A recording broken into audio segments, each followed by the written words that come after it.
Cumprimentamos a todos com a paz de nosso Senhor e Salvador Jesus Cristo. Estamos iniciando mais um EBD na TV. Eu sou o pastor Henrique, moro atualmente em Cajamar, São Paulo. Temperatura por aqui agora está mais ou menos 10 graus, né? Manhã 7 graus, estamos então em pleno inverno aqui. Se você deseja nos convidar para estarmos aí, entre em contato conosco. Se você deseja receber os slides que nós colocamos aqui, mais estudos escritos a respeito da lição, tudo gratuitamente, então entre em contato conosco. Não se esqueça, coloca o seu nome, coloca a cidade onde você mora e coloca lá então a revista CPAD. E então nós enviamos para você esse material gratuitamente toda semana. Te pedimos aí, por favor, nos ajude a divulgar o nosso trabalho, dê aí um gostei e se inscreva no nosso canal. Isso vai nos ajudar a divulgar esse trabalho para outros também. Neste trimestre estamos estudando das revistas da CPAD com o tema E o Verbo se fez carne. Jesus sob o olhar do apóstolo do amor. Então estamos estudando aí no Evangelho de João. O comentarista da CPAD deste trimestre é o pastor Elianai Cabral. Já estudamos na lição 1 o Verbo que se tornou em carne, na lição 2 o novo nascimento, na lição 3 a verdadeira adoração, na lição 4, Jesus, o pão da vida. Na lição 5, a verdade que liberta. Na lição 6, o bom pastor e suas ovelhas. Na lição 7, eu sou a ressurreição e a vida. Na lição 8, uma lição de humildade. Na lição 9, o caminho, a verdade e a vida. Na lição 10, a promessa do Espírito. Na lição 11, a intercessão de Jesus pelos discípulos. E hoje vamos estudar na lição 12, do julgamento à ressurreição. Então vemos aí que o Evangelho de João narra a prisão de Jesus, né? Narra o sofrimento ali, o julgamento, tudo aquilo ali. Narra também o sacrifício de Jesus Cristo. E narra a vitória de Jesus Cristo sobre o pecado. Narra aí a realização do plano salvífico de Deus. Deus enviou seu Filho à terra para nascer como homem, viver como homem, tomar sobre ele nossos pecados, doenças, enfermidades, maldições, o juízo de Deus que estava sobre nós, e morrer em nosso lugar na cruz e ressuscitar vencendo a morte, vencendo o pecado. Então o plano de salvação, o plano redentor de Deus foi executado satisfatoriamente, integralmente por Jesus Cristo, tendo o Espírito Santo capacitado sobrenaturalmente Jesus para exercer o seu ministério aqui na terra. Assim, todo o plano do Pai foi executado. Então, nesta lição, nós vamos ver a prisão e condenação de Jesus, crucificação, morte e sepultamento, e, por fim, então, vamos ver a glorificação de Jesus, sua ressurreição. Então, todos os textos que nós vamos ler e estudar aqui estão comprovando, mostrando o cumprimento das Escrituras, tudo que estava escrito a respeito de Jesus e o sacrifício que ele faria em nosso lugar para nós sermos salvos. Nesta lição, então, vamos ver os seguintes tópicos e os seguintes subtópicos. No tópico 1, a prisão e a condenação de Jesus. Subtópico 1, a prisão. Subtópico 2, o interrogatório. Subtópico 3, a condenação. Tópico 2, crucificação, morte e sepultamento de Jesus. Subtópico 1, o caminho do Calvário. Subtópico 2, a missão foi encerrada. Subtópico 3, o sepultamento. Tópico 3, a ressurreição de Jesus. Subtópico 1, o túmulo vazio. Subtópico 2, a ressurreição como base da fé cristã. Subtópico 3, o Cristo ressurreto quebra a incredulidade. Vamos procurar então passar por todos esses tópicos e subtópicos, estudando essa preciosíssima lição. E indico para você, se você puder, passar para os alunos, assim no horário fora da escola bíblica dominical, puder passar aí na igreja, aquele filme Paixão de Cristo, né, do Mel Gibson, seria o ideal, seria excelente. Esse filme é importantíssimo e tem levado muitos e muitos incrédulos, pessoas que são ateus, levado essas pessoas a Jesus Cristo. O texto áureo da lição diz: E quando Jesus tomou o vinagre, disse, está consumado. E inclinando a cabeça, entregou o Espírito. João 19:30. Então está consumado, ou seja, está realizado o plano de Deus. Está satisfeito o plano de Deus. Lá em Isaías 53 diz que Deus viu e ficou alegre, porque o plano foi realizado. Em Hebreus diz que de uma vez por todas, né, esse sacrifício é único, é perfeito. Tanto o sacrifício como o sacrificado, né? É um sacrifício perfeito porque tem o sacrificado perfeito. O plano de Deus era que houvesse um homem na terra que nunca pecou, tomasse o pecado de todos sobre ele, morresse no lugar de todos. Só havia um homem na terra que nunca pecou, Jesus Cristo. A verdade prática diz, na cruz, Jesus triunfou sobre o pecado. Na ressurreição, conquistou a vitória sobre a morte. Certo ateu disse, como é que pode? Eles têm um Salvador que não está mais lá no túmulo. Ele não sabia que exatamente por isso é que nós cremos nele, né? Porque ele não está mais lá morto, não está no sepulcro, como todas as religiões têm os seus líderes aí, que estão lá no sepulcro, né? Aí o islamismo tem lá o sepulcro de Maomé, onde eles vão, né? Aí o Buda morreu, o Allan Kardec morreu, a Maria morreu e vai por aí afora, né? Todos eles morreram, foram sepultados e o túmulo deles está aí na terra. Mas o nosso Jesus, você não vai encontrar o túmulo dele com ele lá dentro. Ele ressuscitou, está vivo. Então na cruz ele realizou o plano de Deus de dar a sua vida por nós, de morrer em nosso lugar, de levar nossos pecados, doenças, enfermidades, maldições e o juízo de Deus que estava sobre nós. Tudo ele levou sobre ele ali naquela cruz. Ele estava ali substituindo a cada um de nós. É um sacrifício vicário, substituto. Eu tinha que estar ali naquela cruz. Você tinha que estar ali naquela cruz. Nós merecemos. Mas ele assumiu o nosso lugar. Nos substituiu. Então ele morre e é sepultado. Quando ele ressuscita, ele está vencendo a morte. Ele é o primeiro agora que ressuscita para uma vida eterna com Deus. Nós, então, podemos seguir o mesmo caminho. Ao morrermos, vamos para o paraíso e no arrebatamento nós vamos ser transformados, estaremos com o Senhor para sempre, subiremos ao encontro dele nos ares. Quem estiver vivo e salvo será arrebatado e encontrará com o Senhor nos ares para morarmos eternamente com Jesus na Nova Jerusalém. Então ele venceu o pecado, ele venceu a morte. Ele nunca pecou.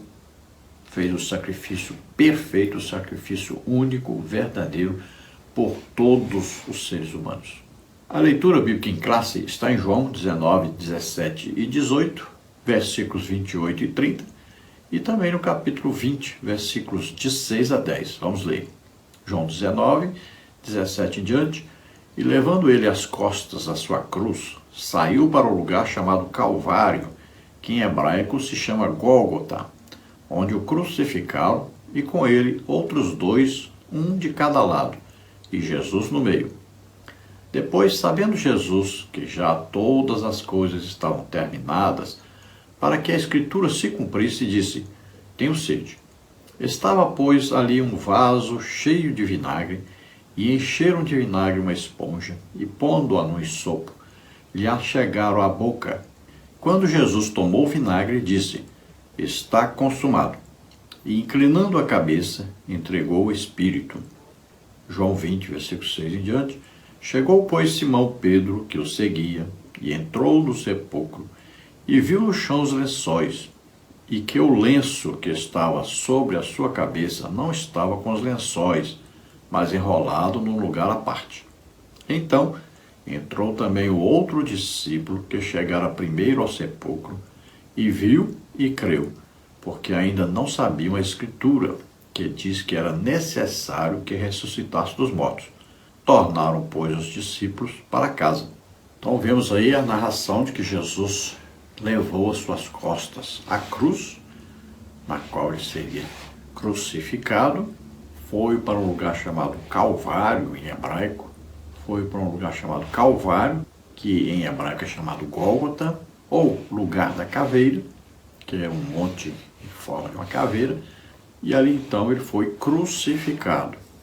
Também foram crucificados 2 ladrões, um ao seu lado direito, outro ao seu lado esquerdo. Sabemos que aquele do lado direito, né, ele se arrependeu, ele reconheceu Jesus como Salvador, ali, momentos antes de morrer, e Jesus prometeu a ele que ele estaria com ele no paraíso.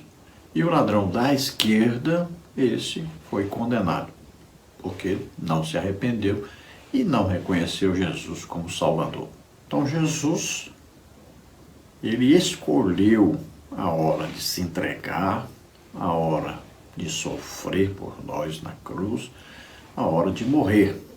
Então, sabendo que era a hora, ele então pede para beber, porque estava com sede, lhe dá um vinagre, né?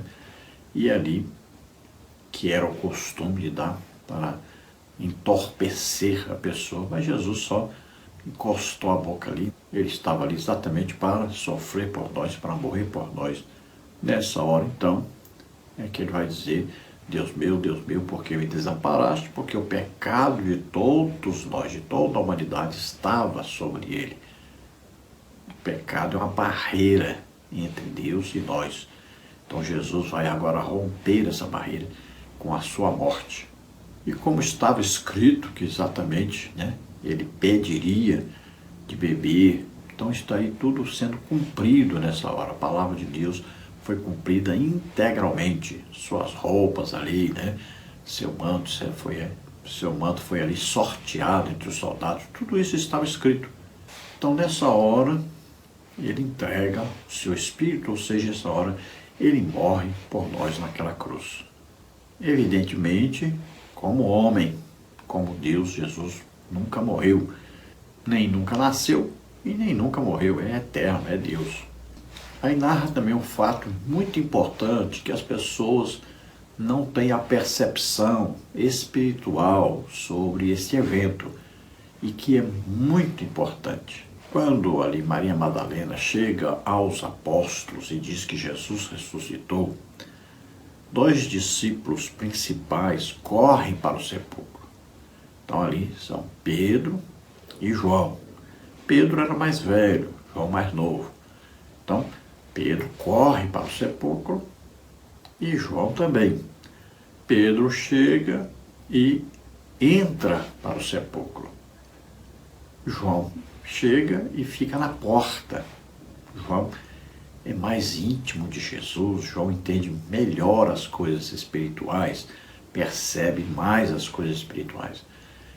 E ele é mais reverente do que Pedro.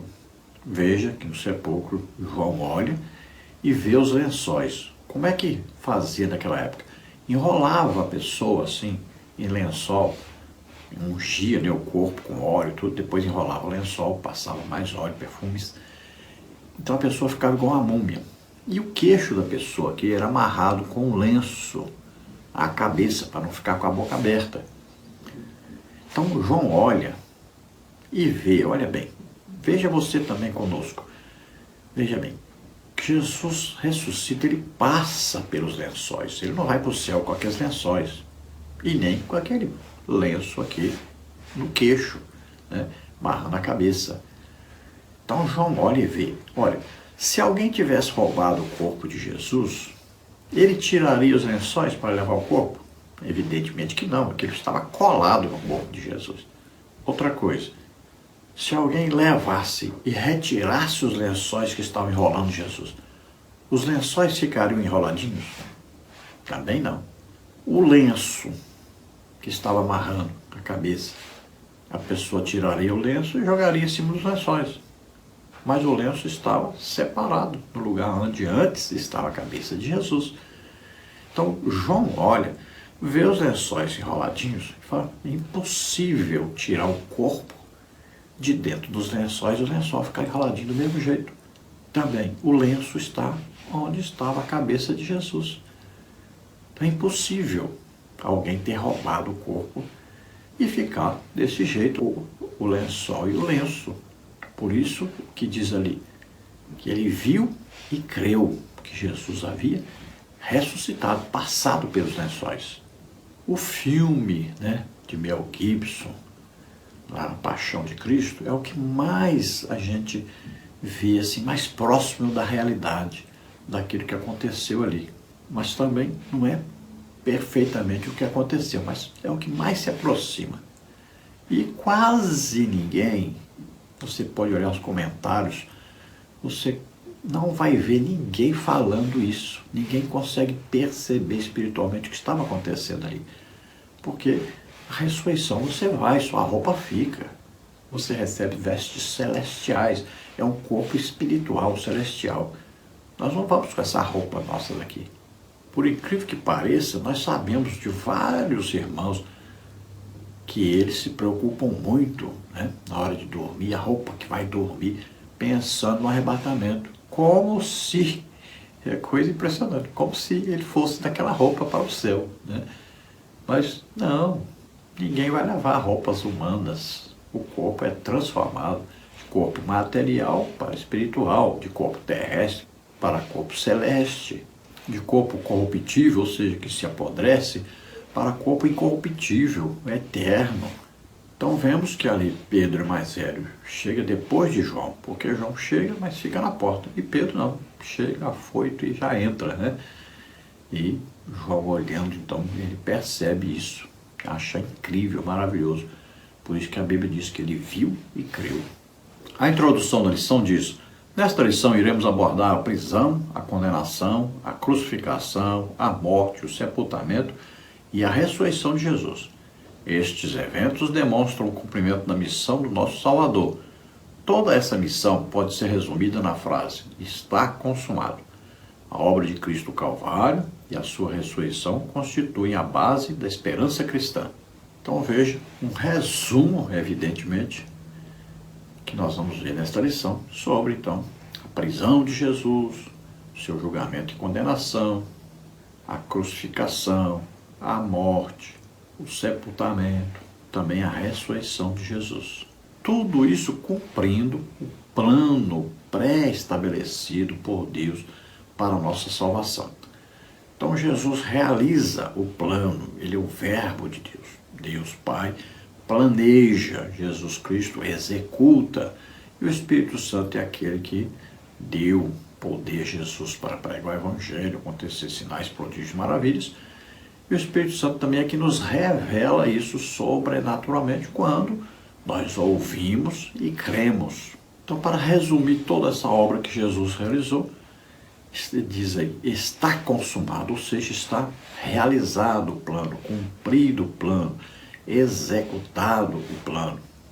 Por isso, todos nós, ao ouvirmos a pregação do Evangelho falando sobre isso, e cremos, pronto, somos salvos imediatamente. Esse é o plano de Deus. E é um plano para que todos sejam salvos. Não é apenas alguns, mas todos sejam salvos. A salvação é oferecida a todos. Ninguém é obrigado a aceitar essa salvação, a crer nessa salvação. O ser humano é que decide, creio ou não, abre o coração para Deus ou não. Veja, Jesus diz que ele foi a Jerusalém, amou Jerusalém, quis ajuntar todos como a galinha junta seus pintinhos debaixo das asas, mas eles não quiseram, a opção deles. Jesus disse: os homens não vêm a mim porque amam mais as trevas do que a luz. Então, é uma opção que a pessoa escolheu. A fé não é obra. Você crê numa coisa que outrem fez. Então, é crer no que Jesus fez por nós. Tópico 1. A prisão e a condenação de Jesus. Subtópico 1. A prisão. Nos capítulos 17 e 18 deste Evangelho, após ter proferido o seu último discurso aos discípulos e os ter preparado para a traição de Judas Iscariotes, Jesus atravessou o ribeiro de Cedron e fez uma paragem no jardim do Getsêmani. Este jardim era também conhecido como o Monte das Oliveiras, devido à grande quantidade de oliveiras que ali existia. Naquela madrugada, o ambiente neste local parecia carregado de tristeza e angústia. Os soldados romanos e os membros da guarda do sumo sacerdote foram guiados por Judas Iscariotes até o local onde Jesus se encontrava com seus discípulos. Tendo concordado com a traição em troca de 30 moedas de prata, o traidor identificou Jesus com um beijo traiçoeiro, indicando aos soldados romanos quem ele era, levando à sua prisão e conduzindo-o até Anás, o sumo sacerdote, para ser interrogado. Em seguida, depois de ter sido agredido, o nosso Senhor foi levado perante o governador Pilatos. Capítulo 18, 28 até capítulo 19, versículo 6. Então vimos que Jesus faz aquela oração sacerdotal, né? Jesus passou a noite ali em oração, ele sabia de tudo que seria realizado e tudo que aconteceria, da traição de Judas, que levaria os soldados ali. Estavam ali no Monte das Oliveiras, né? Onde tem ali o jardim do Getsêmani. Jesus convidou os discípulos a orarem, a vigiarem, e ele estava tremendamente angustiado, entristecido. Era uma tarefa difícil, né? Entregar sua própria vida, sofrer ali os escárnios, né? Chicotes, socos, pontapés, ser crucificado. Tudo isso Jesus sabia porque estava escrito na Bíblia que ia acontecer isso. É a palavra de Deus, tudo iria se cumprir. Então Judas, que andou com Jesus, viu os milagres de Jesus, escutou, né, as palavras de Jesus, mesmo assim, por 30 moedas de prata, vendeu Jesus. Não quer dizer que Deus escolheu Judas para fazer isso, ou que Deus instigou Judas a fazer isso. Não, é porque Deus conhece passado, presente e futuro. Para ele tudo é presente. Então Deus vê exatamente o que vai acontecer e já revela antes. Então Judas vende Jesus, interessado no dinheiro, e também pode ser que Judas pensava que Jesus reagiria. O fato é que ele vendeu, devolveu o dinheiro e ele mesmo se enforcou. Ele poderia ter se arrependido, ido até Jesus pedir perdão e seria concedido. Como Pedro traiu Jesus, mas se arrependeu e foi restaurado. Judas não sabia, mas estava cumprindo a palavra de Deus. Então, Judas identifica Jesus com um beijo. Sabemos que Jesus diz a quem vocês estão procurando, né? Eles dizem, Jesus diz, sou eu. E eles recuam. Recuar o quê? Andar para trás. E a Bíblia diz que eles caíram para o chão quando Jesus disse, sou eu. Jesus havia passado a noite em oração. A presença do Espírito Santo ali, a unção do Espírito Santo era fortíssima.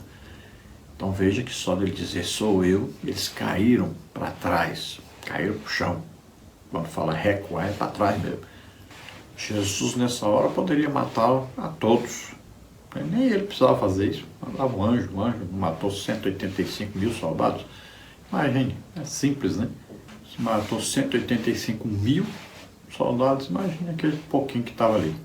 Mas Jesus diz novamente, pergunta novamente, porque ele não quer interferir sobrenaturalmente agora. Ele está disposto, agora está na hora dele se entregar e morrer por nós. Ele escolhe o dia, a hora. Ele diz, ninguém toma minha vida, eu dou a minha vida. Então eles levam Jesus a Anás, o sumo sacerdote, né? Primeiro ao mais velho que não estava governando, não era o sumo sacerdote, depois leva ao seu genro, né? E ali então ele é julgado, depois ele é levado a Pilatos, vamos dizer que depois ele é levado ainda ao governador da Galileia, é devolvido de novo para Pilatos, tudo isso cumprindo direitinho a palavra de Deus. Veja que por 3 dias esteve a sentença de morte sobre Isaque, a caminho daquele monte ali para ser morto, né, oferecido por Abraão a Deus. Também o Filho de Deus por 3 dias teve, então a condenação sobre ele foi julgado e considerado digno de morrer, ou seja, um cordeiro perfeito para o sacrifício. Ele foi julgado e declarado perfeito. Tanto Pilatos não achou defeito, quanto também Herodes não achou defeito, quanto também Judas diz que é sangue inocente. Os sacerdotes não acharam nenhum defeito, tiveram que mentir para poder condená-lo. Então o cordeiro era perfeito para o sacrifício. Subtópico 2, o interrogatório. De início, Pilatos questiona a acusação feita pelos judeus. Jesus fora detido durante a madrugada e ao amanhecer, depois de ter passado pela casa de Caifás, o sumo sacerdote, os judeus preferiram que a condenação viesse do governador Pilatos. Assim levaram Jesus até ele, apesar disso preferir que fossem os próprios judeus a julgar Jesus conforme as leis judaicas. João 18, 28, 31. Por sua vez, Pilatos, na tentativa de aliviar a pressão política dos judeus, cedeu à hostilidade deles e decidiu colocar Jesus ao lado de Barrabás. Capítulo 18, 38 a 40. Este último era um criminoso notório e escolheram libertá-lo em vez de desistirem da crucificação de Jesus. O ódio religioso do povo era tão intenso que eles não conseguiam ver nada que pudesse impedir a condenação de Jesus. Veja então que Pilatos interroga Jesus e ele não acha motivo para crucificar Jesus. Então ele ainda tenta falar com os judeus para eles mesmos julgarem e eles mesmos decidirem o que fazer com Jesus. Mas eles disseram para Pilatos que ele estava traindo César se ele fizesse isso, porque Jesus disse que era rei. E eles mesmos disseram, nós temos um rei que é César. Olha só, estavam dominados pelos romanos e agora estão confessando com a boca deles que aceitam o governo dos romanos sobre eles. Então veja que Jesus já havia passado pelo julgamento dos judeus, Caifás, ali como líder, e os judeus não querem assumir, eles querem que Pilatos faça isso, porque eles queriam, na verdade, que Jesus fosse crucificado. Tudo isso cumprindo a palavra de Deus. Pilatos ainda tenta se livrar de tudo aquilo, trazendo ali um ladrão reconhecido, também havia ter matado pessoas, o Barrabás. Ele era um salteador. E Pilatos ainda tenta então dizer, olha, nós temos por costume aqui, na época da Páscoa, então soltar alguém. Então quem vocês escolhem? Esse aqui que diz que é rei dos judeus, eu não acho culpa nenhuma dele, ou vocês escolhem Barrabás? Qual deles eu vou libertar? E eles então disseram, crucifica Jesus, solta Barrabás. Mas aquele povo estava sendo instigado, orientado por aqueles religiosos, invejosos, que se diziam representantes de Deus e não reconheceram o próprio Deus entre eles. Diziam que conheciam as Escrituras, mas ali estava a realização das Escrituras e eles não entenderam nada. Então o ódio que eles estavam de Jesus, o desejo de ficarem livres de Jesus, o secou totalmente. E o povo foi envolvido nisso também. E o povo, então, seguiu seus líderes. Subtópico 3, a condenação. Pilatos mandou que Jesus fosse açoitado e, posteriormente, os soldados romanos, para o humilhá-lo ainda mais, colocaram sobre a sua cabeça uma coroa de espinhos afiados, provocando-lhe ferimentos e fazendo o sangue escorrer pelo seu rosto. Essa era uma maneira de escarnecer da sua suposta realeza. O instrumento utilizado para os castigos era um chicote com tiras de couro afiadas que tinham pedaços de ossos ou pedras cortantes na ponta. Jesus foi ferido e teve a sua carne dilacerada pelos golpes. João 19, 1 e 2.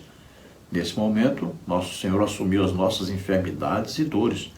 Foi afligido e oprimido, foi castigado pelas nossas transgressões e iniquidades, cumprindo assim a profecia do profeta Isaías, Isaías 53, 4 e 5. Então, Pilatos mandou prender Jesus e o costume era primeiro açoitar o prisioneiro com chicotes ali, que tinham tiras de couro. Na ponta, geralmente, eram usados ossos, ou pedaços de pedra, para poder, então, arrancar carne mesmo. Quando batesse no corpo, arrancasse pedaços de carne. Imagine que crueldade, que coisa terrível. Além de Jesus levar socos, pontapés, cuspirem nele, arrancarem com a mão a barba dele, então socos, pontapés, tudo Tudo aquilo ali acontecia como castigo àquele que estaria sendo crucificado em breve. Como ele disse que era rei dos judeus, pegaram o manto real, né? Pegaram a coroa de espinhos, colocaram na sua cabeça e ainda bateram com a vara em cima para afundar aqueles espinhos na sua cabeça. Você imagine, qualquer pancadinha na cabeça, isso incha, dói, fica latejando. Imagine a coroa de espinhos. A cabeça de Jesus deve ter aumentado de volume, ele inchou, aquele doía muito, sangue escorrendo. Imagine o sofrimento pelo qual Jesus passou. Voltamos a indicar para os irmãos, assistam esse filme, ele é Paixão de Cristo, de Mel Gibson. É muito importante para você ver o tipo de sacrifício que Jesus fez por nós, o sofrimento pelo qual ele passou. E tudo isso cumprindo o que já estava profetizado, né? Ou seja, vaticinado pelo profeta Isaías. Você veja aí capítulo 53, que está bem claro aí.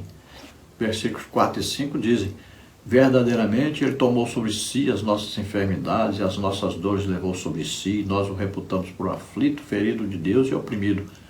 Mas ele foi ferido pelas nossas transgressões e moído pelas nossas iniquidades. O castigo que nos traz a paz estava sobre ele, e pelas suas pisaduras fomos sarados.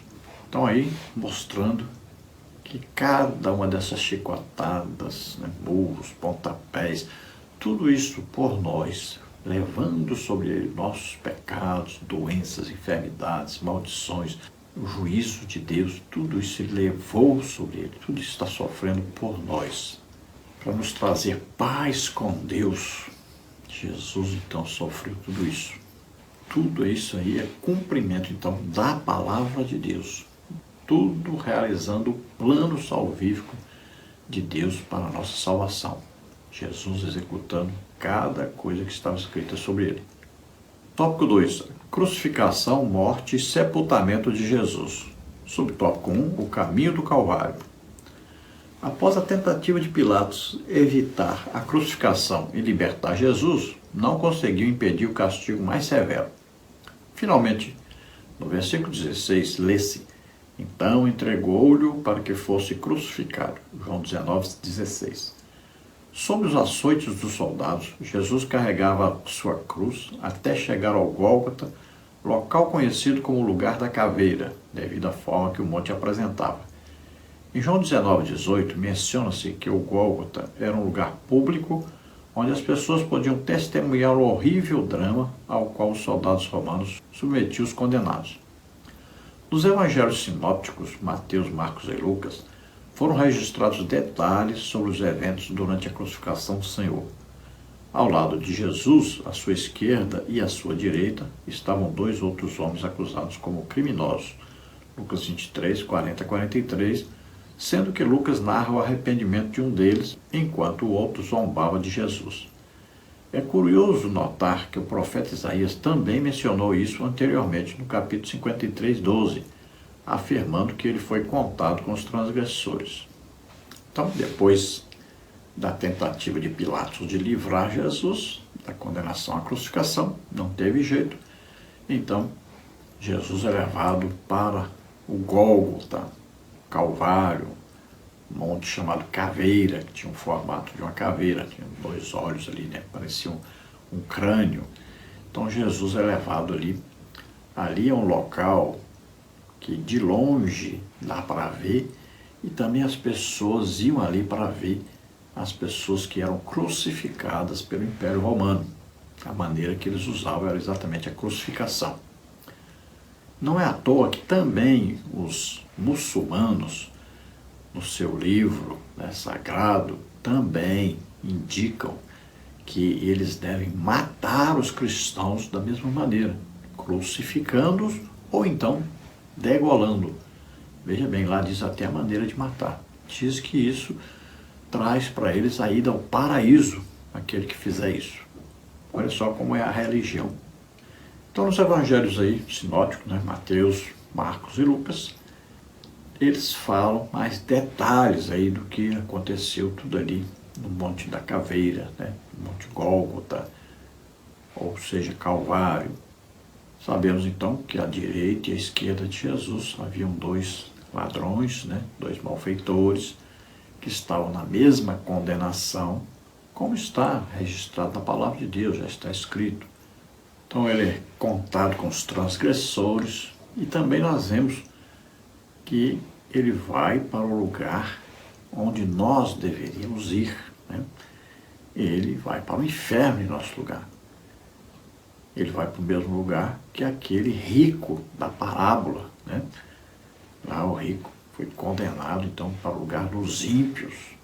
Ele vai exatamente para esse lugar, é nosso lugar. Nós morremos, nós pecamos, merecemos, e todos nós temos a mesma condenação de ir para aquele lugar, para o inferno.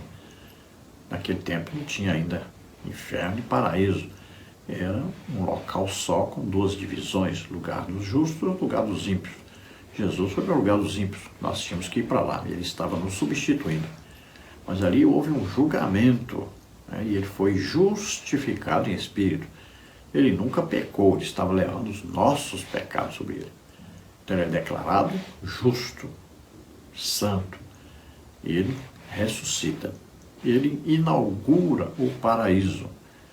A partir daí, então, existe, então, inferno para baixo, como diz a Bíblia, paraíso para cima. Paulo esteve no paraíso, ele diz, no terceiro céu. Subtópico 2, a missão foi encerrada. Como homem, Jesus experimentou a sede, que foi a sua última necessidade humana, antes de morrer na cruz. A sua sede física foi momentânea e aliviada por uma esponja que não continha água, mas vinagre, oferecida pelos soldados romanos. Ao pedir água para saciar sua sede, Nosso Senhor tinha plena consciência de que a Escritura estava se cumprindo e que aquele momento final, como homem, se aproximava. Assim, ciente de que a sua missão na terra estava completada, versículo 28, não hesitou em proclamar a vitória do plano divino ao afirmar: está consumado, João 19:30. A obra de Jesus está concluída. O seu grito não era de derrota, mas sim uma declaração da realização de uma tarefa confiada pelo Pai. Então Jesus, naqueles últimos momentos ali, ele vai declarar que está consumado, ou seja, a vitória sobre o pecado está consumada. O caminho para Deus está aberto. Nós vamos ver que lá no templo o véu se rasgou de alto a baixo. Vamos ver uma coisa importantíssima, né? Que o soldado aí vai furar Jesus, vai sair sangue e água. Ele nasceu e tinha sangue e água presente, né? Havia ali o sangue da placenta, água do líquido amniótico, e na hora de morrer havia presença também de sangue e água. Tudo isso está registrado em 1ª Epístola de João, comprovando que o mesmo Jesus que nasceu e estava presente ali sangue e água, também na morte estava presente ali sangue e água. Saiu sangue e água ali quando o soldado furou. Então, quando Jesus diz está consumado, então está realizado o plano de Deus, está satisfeito o juízo de Deus sobre o pecado. Está concluída a salvação. Está concluída a tarefa que foi dada a Jesus para cumprir o plano salvífico de Deus. Enquanto Satanás comemorava, porque não ter compreendido ainda o que estava ocorrendo, enquanto os sacerdotes comemoravam por terem afastado agora definitivamente aquele que os ameaçava na sua religião, mal sabiam eles que Deus havia armado uma sataneira para Satanás, né? Para pegar rato é uma ratoeira, para pegar Satanás é uma sataneira. Então, Jesus estava, na verdade, realizando o plano de salvação de todos os seres humanos naquele momento. E tudo aquilo estava registrado na palavra de Deus. Tudo estava cumprindo cabalmente o que estava escrito a respeito de Jesus e a obra salvífica que ele realizaria para a nossa salvação. Subtópico 3, o sepultamento. No versículo 38 aparece um homem que admirava Jesus e era um discípulo discreto e reservado, chamado José de Arimateia. Ele fazia parte do Sinédrio, Marcos 15:43, e era uma pessoa abastada, Mateus 27:57. Devido ao temor que tinha dos judeus, mantinha-se afastado dos discípulos, mas conseguiu vencer esse medo ao reunir coragem para se dirigir a Pilatos e solicitar o corpo de Jesus para o sepultamento. João 19:42. A informação contida no texto sugere que o túmulo onde Jesus foi sepultado não ficava longe do Monte do Calvário. Então vemos aí, no sepultamento de Jesus, aparecem dois homens importantes aí, né? O José de Arimateia, que era rico, e aparece também Nicodemos, né? Aquele que foi ter com Jesus de noite. Então os dois aí estão presentes, as mulheres também. Ali eles vão colocar bálsamo, né, no corpo de Jesus, enrolar Jesus em um lençol, preparar Jesus para o sepultamento. Veja que José de Arimateia tomou coragem, foi até Pilatos e solicitou o corpo de Jesus. Vemos aí que Pilatos fica até surpreso por Jesus ter morrido tão rápido. Então José de Arimateia tinha um local, já provavelmente da família dele, preparado para o sepultamento, né? Tipo assim, uma caverna de pedra. E ali então eles vão levar o corpo de Jesus para aquele local. Tópico 3, a ressurreição de Jesus. Subtópico 1, o túmulo vazio. Na manhã do primeiro dia da semana, domingo, ocorreu um terremoto na área do sepulcro e um anjo de Deus deslocou a pedra, sentando-se sobre ela. Mateus 28:2. Foi nesse instante que Jesus ressuscitou do lugar onde o seu corpo se encontrava. O túmulo ficou vazio, servindo como uma evidência clara da ressurreição de Jesus dentre os mortos. No Evangelho de João é relatado que após o sábado judaico, Maria Madalena dirigiu-se ao sepulcro, João capítulo 20, versículo 1, acompanhada por Maria, mãe de Tiago e Salomé, Marcos 16, de 1 a 3, com a intenção de ungir o corpo de Jesus. Ao chegarem lá, a pedra já tinha sido retirada, Marcos 16, 4, e ao entrarem no sepulcro, escavado na rocha, não encontraram o corpo de Jesus. O túmulo estava vazio. Então, se você fizer as contas direitinho, João diz que era um grande sábado, né? Um grande dia aí, indicando que o dia sabático naquele ano ocorreu bem antes. Então, muito provavelmente, Jesus foi sepultado na quarta-feira. E aí, de quarta para quinta, uma noite. De quinta para sexta, outra noite. Sexta para sábado, outra noite, e na madrugada, então, do domingo, é que Jesus ressuscita. Então acontece um terremoto para que aquela pedra saia do lugar e role, né? Fica aberto o sepulcro. O sepulcro não foi aberto para Jesus sair, não. Jesus ressuscitou, passou pelo sepulcro, passou pelas pedras. O corpo agora é ressurreto, o corpo espiritual.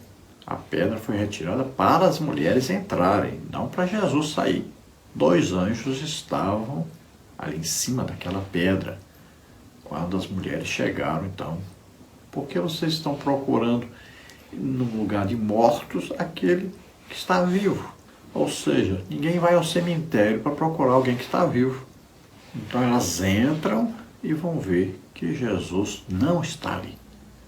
O que elas foram fazer? Elas foram embalsamar, elas foram perfumar o corpo de Jesus, porque ficava enrolado como múmia, né? Um unguento ali, bastante unguento. E era costume, então, visitar o túmulo para colocar perfume para não cheirar muito mal.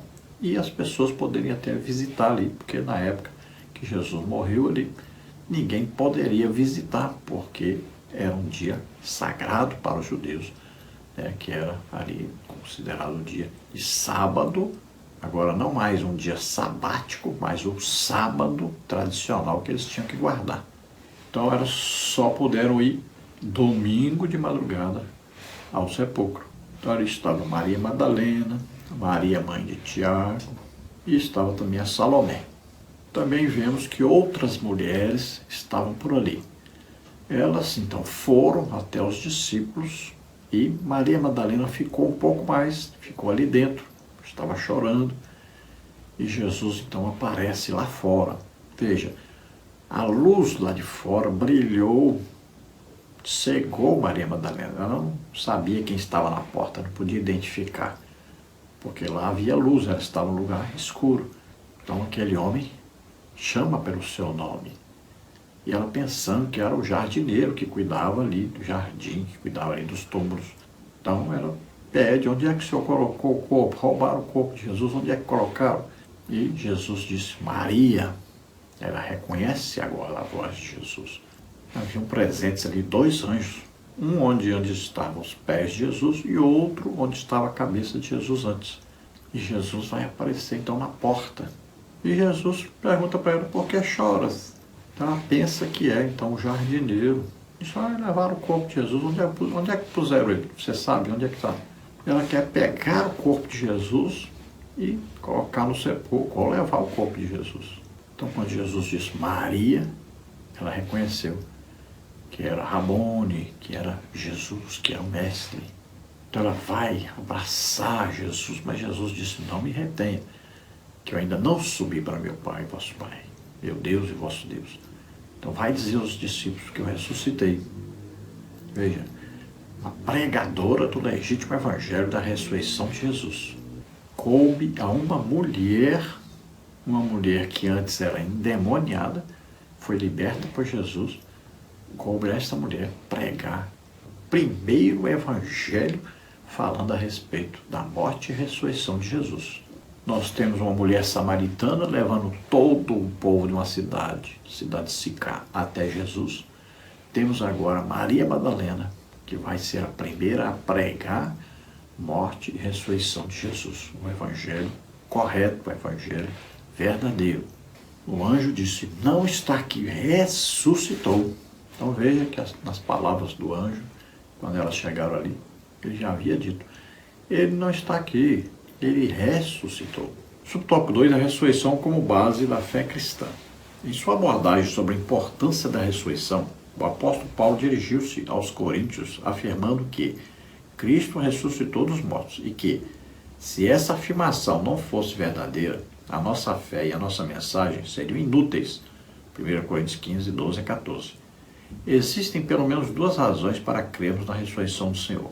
A primeira baseia-se nas palavras de Jesus, que afirmara ser necessário que ele ressuscitasse dentre os mortos. João 20, versículo 9. A segunda razão é o fato de Pedro e João terem verificado que Jesus já não estava no sepulcro, quando souberam do túmulo vazio. Capítulo 20, versículos 6 e 7. No entanto, quando Maria Madalena olhou novamente para dentro do túmulo e viu 2 anjos de Deus que lhe asseguraram que Jesus estava vivo, ela não conseguiu imaginar que seria a primeira pessoa a contemplar Jesus de forma gloriosa. João, capítulo 20, versículos de 11 a 17. Ele a instruiu para comunicar aos discípulos que ele estava vivo, que brevemente teriam a oportunidade de vê-lo também. Capítulo 20, versículos 18 e 19. Olha, é tão importante crer na ressurreição de Jesus, que isso se tornou até uma condição para a salvação. Se você ler o que Paulo escreveu em Romanos capítulo 10, lá diz: se com a tua boca confessares o Senhor Jesus, em teu coração creres que Deus o ressuscitou dos mortos, serás salvo. O apóstolo Paulo, em 1 Coríntios 15, chega a dizer que aquele que não crê que Jesus ressuscitou, não está salvo, que é vã a sua fé. Aí 1 Coríntios 15, 14. E se Cristo não ressuscitou, se você pensa assim, logo é vã a sua vossa fé. Ele diz: é vã a nossa pregação e também é vã a vossa fé. Olha aí. Então não serve de nada a nossa pregação e nem a sua fé se você não crê que Jesus ressuscitou. E ele diz aí no capítulo 15, versículo 17, que a pessoa que não crê na ressurreição de Jesus permanece em seus pecados. Então veja a importância dessa doutrina da ressurreição de Jesus Cristo. É tão importante que aquele que não crê que Jesus ressuscitou não está salvo. Isso é importantíssimo. Temos que pregar mais sobre isso na igreja, porque é muito importante. E nós temos na palavra de Deus vários testemunhos da ressurreição de Jesus e temos ordem de Jesus para pregar seu sacrifício, sua morte e sua ressurreição. Então temos aí o testemunho de Pedro, de João, de Maria Madalena. Jesus apareceu aí a Tiago, apareceu a mais de 500 irmãos. Tudo são testemunhas da ressurreição de Jesus. Então nós vamos ver aí que Jesus aparece às mulheres no sepulcro, vamos ver que Jesus aparece a Pedro, vamos ver que Jesus aparece a Maria Madalena, E as outras mulheres também viram Jesus ressuscitado. Jesus aparece a 2 discípulos a caminho de Emaús. Jesus aparece aos 11 discípulos, né, que Tomé não estava presente. Depois ele aparece de novo quando Tomé está presente. Jesus aparece a 7 discípulos lá na Galileia. Jesus também dá a grande comissão ali, aqueles vários discípulos. Jesus aparece a mais de 500 irmãos ali na Galileia. Jesus aparece a Tiago. E depois da sua ascensão ali no Monte das Oliveiras, muita gente está presente ali e vê Jesus ressuscitado. Você encontra bastante detalhes sobre toda essa lição aí nos nossos escritos dessa semana. E nós colocamos para você aí, disponibilizamos também, né, em slides, aí essa tabela contendo aí as provas principais, provas bíblicas da ressurreição de Jesus. Essas que nós acabamos de mencionar. Subtópico 3, o Cristo ressurreto quebra a incredulidade. Apesar do receio e da incredulidade de alguns dos discípulos, mesmo após ouvirem o testemunho de Pedro e João, e em especial de Maria Madalena, que viu Jesus e falou com ele pessoalmente, Jesus apareceu entre os discípulos no primeiro dia da semana. Ele surgiu no meio deles e disse: Pai seja convosco. João capítulo 20, versículo 19. Em outras ocasiões, Nosso Senhor também se manifestou aos discípulos antes da sua ascensão ao céu. João capítulo 21, versículos 1 e 2. A Pedro e alguns outros que o seguiam, Jesus revelou-se novamente e realizou o milagre da pesca abundante. João capítulo 21, versículos de 3 a 11. Uma prova do poder do Cristo ressuscitado. Seria impossível permanecer incrédulo depois de testemunhar o Cristo que venceu a morte. Então veja que os discípulos estavam assim meio que, né, sem entender direito tudo aquilo que estava acontecendo. E devido a eles estarem assim meio que tontos, Jesus ainda fez milagre, né? Aquela multiplicação lá dos peixes, né? Jesus ali assentado à praia. Quando eles chegaram, Jesus já estava com peixe, eles não viram Jesus pescando, mas já tinha peixe, Jesus já estava assando peixe para eles comerem. Jesus restaura Pedro, né?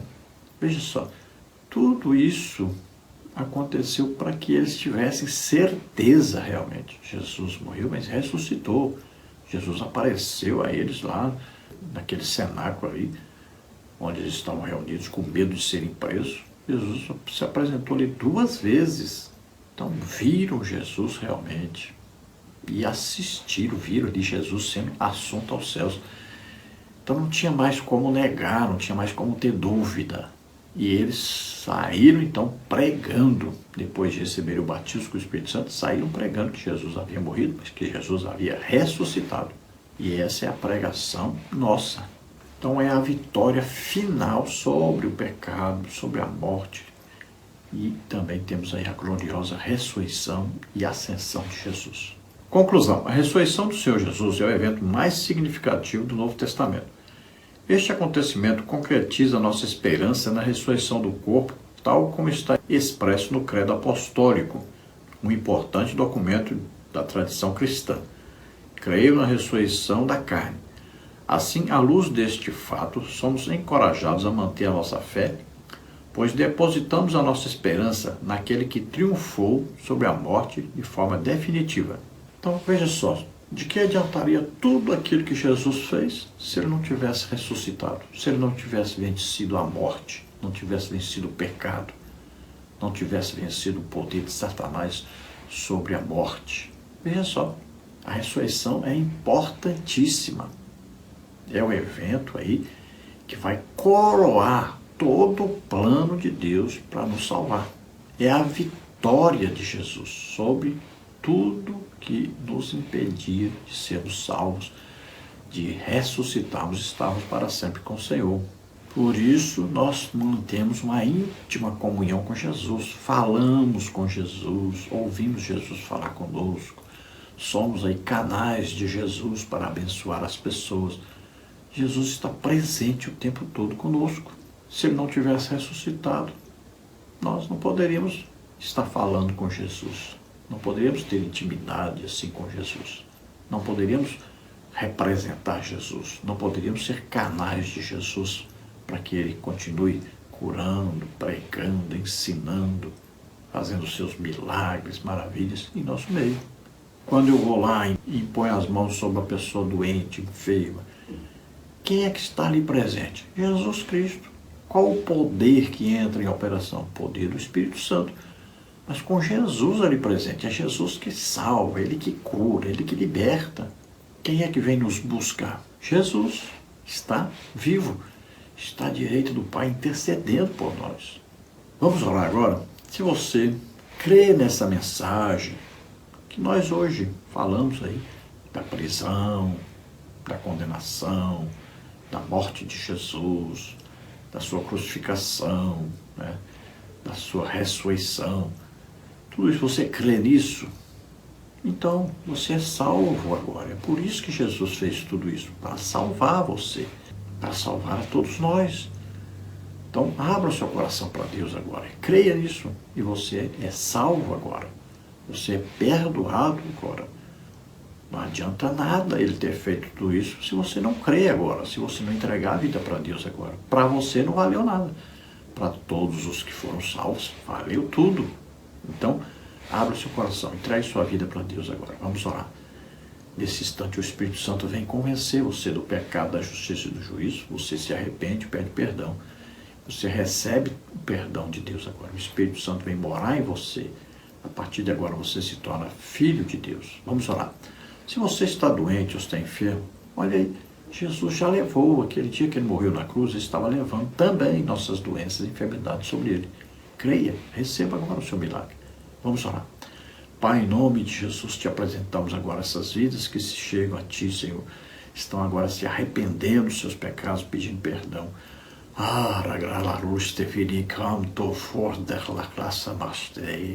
Oh, que abra os seus olhos, que você veja, que seus olhos sejam iluminados, os olhos do seu entendimento, que você agora compreenda a salvação e receba agora o perdão dos seus pecados. Em nome de Jesus, recebe agora a salvação, recebe agora o Espírito Santo. Em nome de Jesus. Você que está doente ou está enfermo, você agora seja curado em nome de Jesus. Toda doença, toda enfermidade, sai. Em nome de Jesus. Toca, Senhor, toca neles agora e cura totalmente. Solta toda doença, toda enfermidade. Solta essas vidas em nome de Jesus. Glória a Deus, aleluia. Não se esqueça aí de nos ajudar a divulgar esse trabalho. E aí, gostei, né? Legal aí. Se inscreva em nosso canal. E isso vai nos ajudar a divulgar para outros também. Se você deseja receber os slides que nós colocamos aqui e mais estudos escritos sobre a lição, tem muito material aí, você pode até fazer uma apostila aí, né, desse material, muito importante para você sempre vai precisar disso. Então, você apenas entre em contato conosco por esse WhatsApp que está aí. Também, se você deseja que nós estejamos na sua igreja aí pregando, ensinando, ministrando curas, batismos, libertação, tudo isso é o legítimo evangelho. Então, nos convide, estaremos aí. Então, entre em contato conosco pelo WhatsApp. Olha bem, coloque seu nome, coloque a cidade onde você mora e coloque, quero material CPAD, porque eu comento outras revistas também. Então, coloque aí CPAD para me mandar esse material extra aí sobre as lições da CPAD, tá bom? Se você deseja nos ajudar, eu não sou pastor de igreja, não estou ainda aposentado e estou há mais de 8 anos desempregado. Se você quiser nos ajudar, R$5, R$10, R$20, né?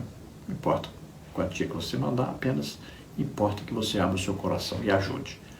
Então envie qualquer quantia para uma dessas contas. Aí está na Caixa Econômica, está aí Bradesco, Banco Brasil. Banco Brasil é o nome da minha esposa, é Edine Maria Cruz Silva, está aí o Pix. O meu Pix você vê aí, meu CPF 331-957-81620. Envie qualquer quantia e nos ajude. Deus abençoe, nós esperamos ter ajudado os irmãos.